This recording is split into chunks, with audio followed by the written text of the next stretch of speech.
Your burns, what are you doing?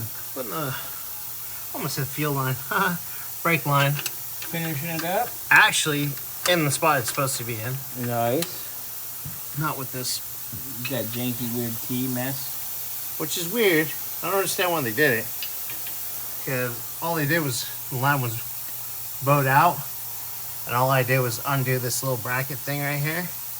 The bracky on the other side. Hold on. Well, trying to get it. There you go.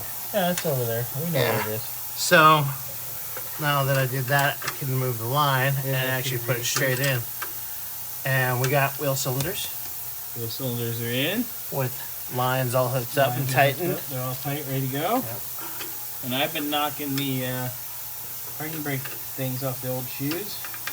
Get ready to start putting those on the new shoes. And then we can assemble. And then,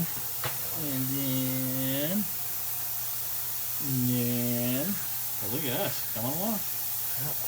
There you go, sir.